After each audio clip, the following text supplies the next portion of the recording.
as ideias de perfeição genética do seu primo Charles Darwin, Francis Galton, no ano de 1883, criou o termo eugenia, significando aquele que possui boa geração, bem-nascido. Definiu eugenia como o estudo dos agentes sob controle social que podem melhorar ou empobrecer as qualidades raciais das futuras gerações, seja física ou mentalmente.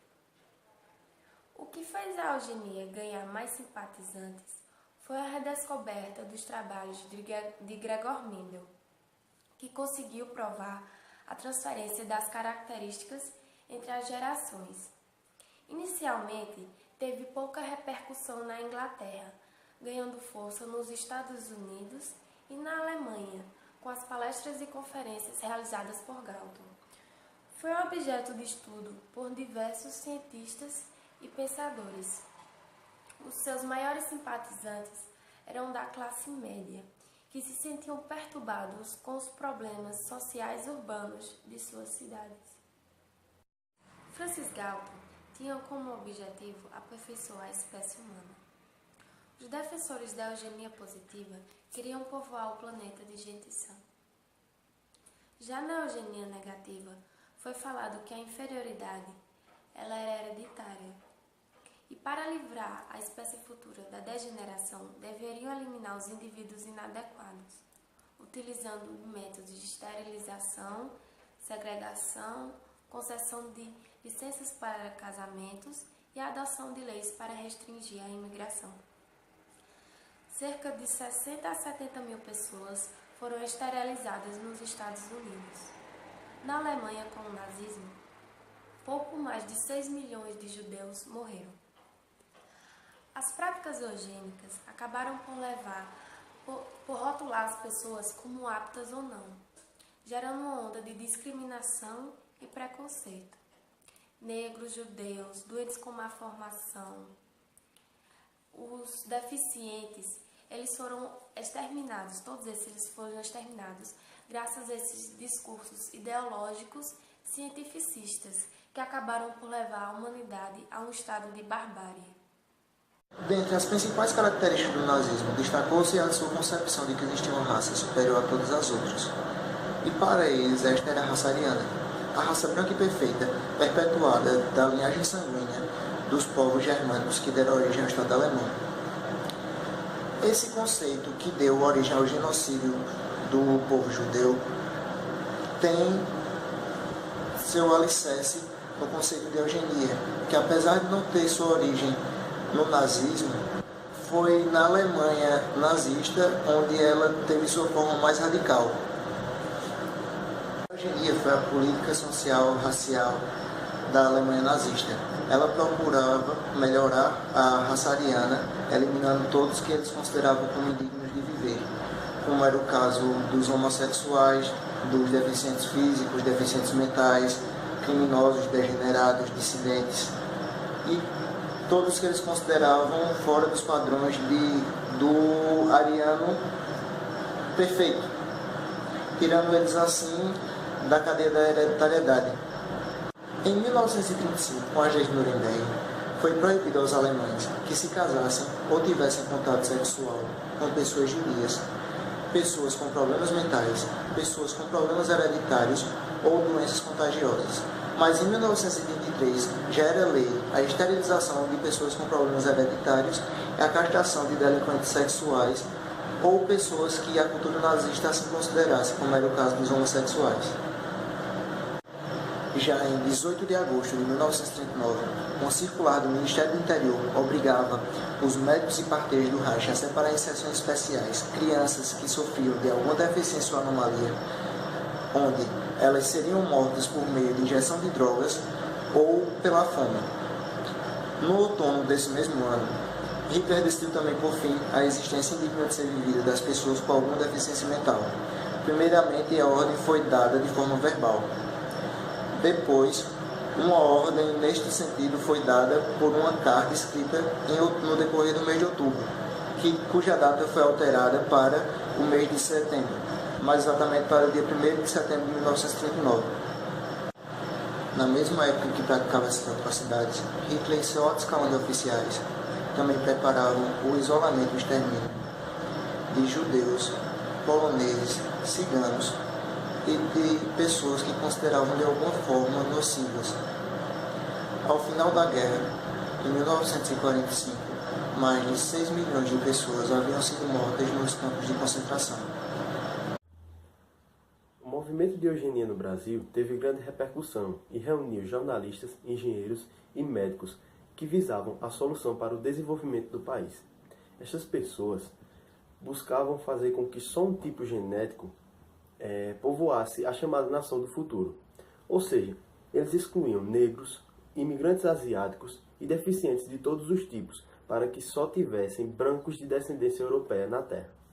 O movimento começou a ser desenvolvido no Brasil através de Miguel Couto, que publicou vários livros de educação e saúde pública.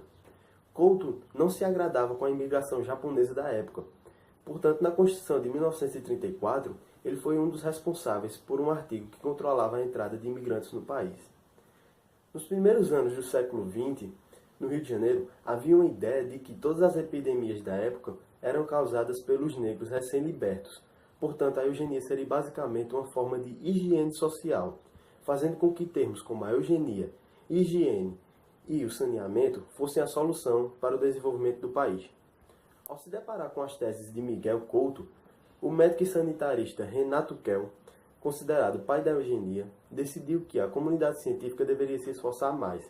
A partir desse momento, o movimento da eugenia começou a ganhar mais força no Brasil.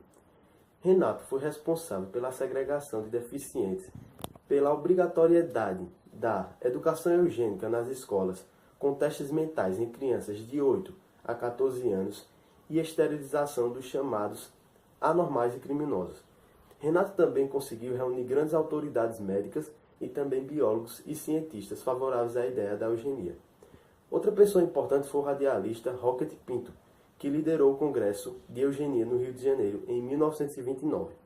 Nesse congresso, médicos e biólogos favoráveis à ideia da eugenia classificavam pessoas com deficiência como cegos, surdos e mudos e pessoas com deficiências mentais de tarados.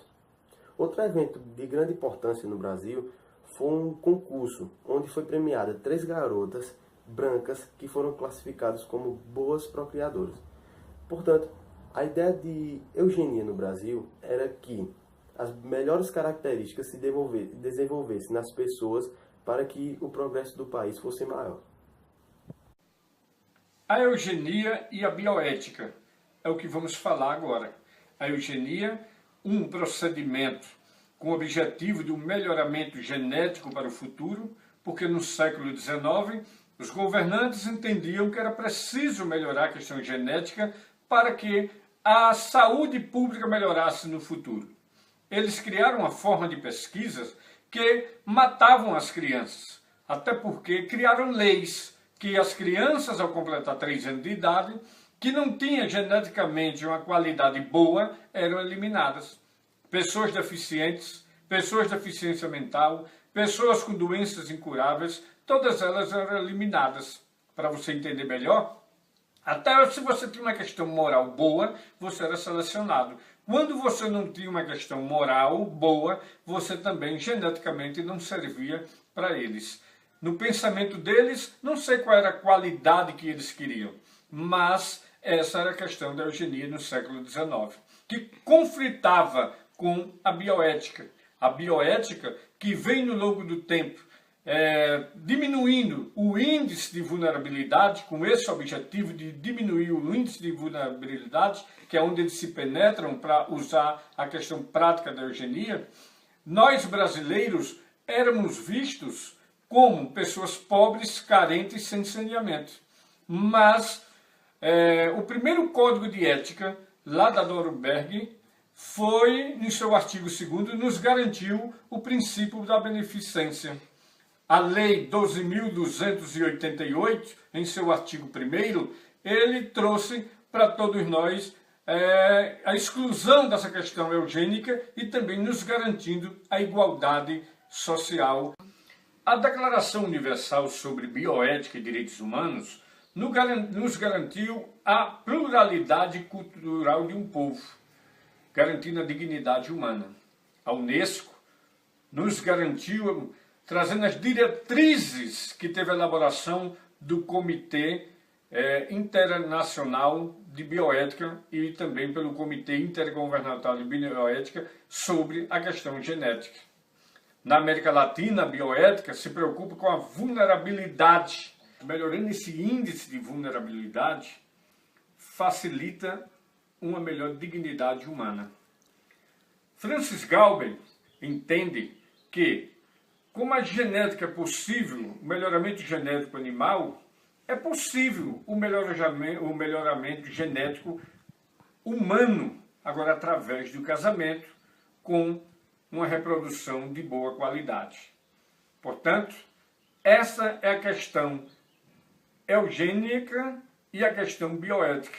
Esse é o conflito da eugenia com a bioética, o bem e o mal que prevaleceu no longo do tempo.